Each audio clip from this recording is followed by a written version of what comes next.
Rhetoric is an enfant terrible of the trivium family. Like grammar and logic, it has an ancient pedigree. Unlike them, it boasts a rather checkered reputation. At times, the infamy even outstrips its ancestry.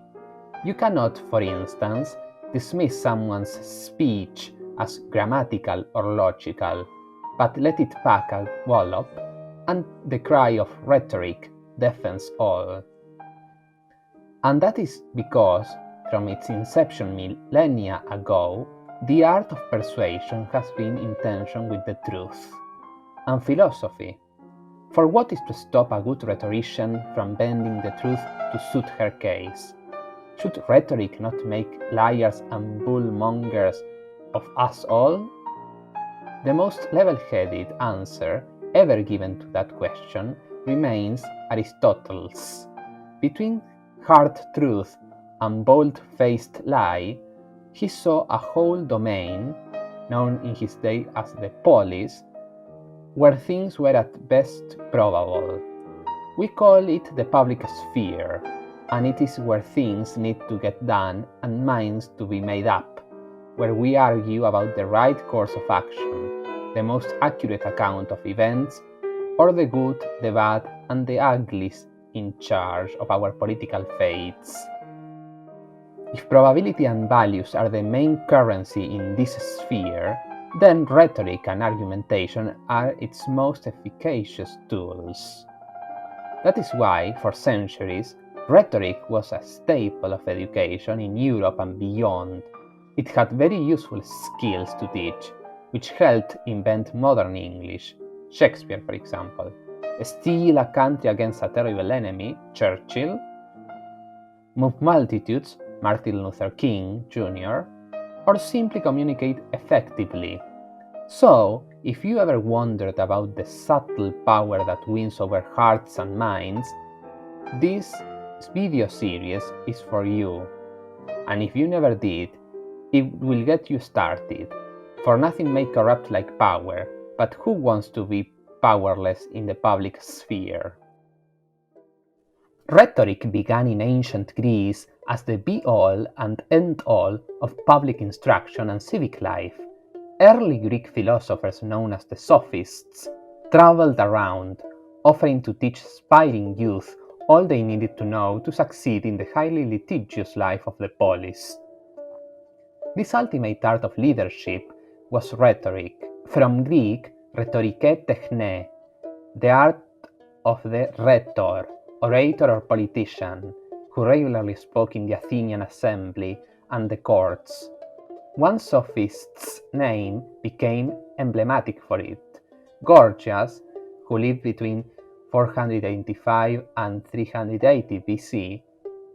Of Sicilian origins, he later plied his trade most profitably in Athens. Of his extant works, the most famous is the Encomium of Helen, where he sets out, half in jest, to vindicate the Greek beauty against the charges of starting the Trojan War.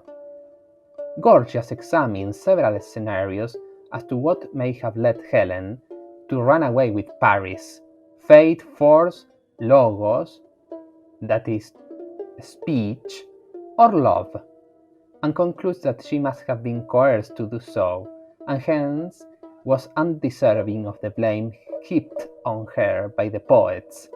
The encomium did not clear Helen's name, as it backed the dominant literary tradition, but it showcased the powers of rhetoric and Gorgias' daunting skill at conceiving and delivering a seductive, if paradoxical, speech.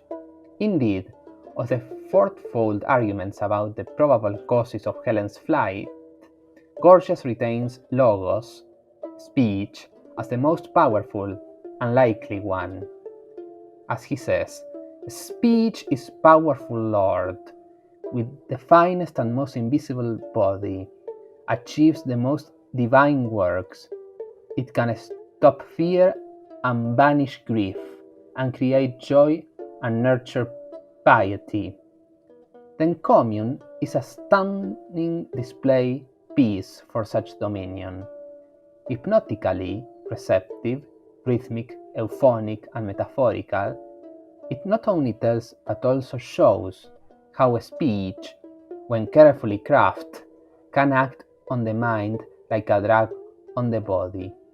Rhetoric's knack for mind-altering effects led Plato, who lived between 428 and 347 BC, the Socrates student and Aristotle teacher, to start an all-out war against rhetoric. His dialogue Gorgias marks the onslaught. In it, he denies the sophists' claim that rhetoric was an art, or techne, since it was not a form of knowledge, but rather an ease or cleverness with words acquired through experience, or empeiria in Greek. Plato was thus taking aim at Gorgias' historical position that a good politician needed no expert knowledge apart from rhetoric. Then, in an uber-rhetorical move, Plato compared rhetoric to cosmetics and cookery, all forms of flattery meant to please their ignorant audiences.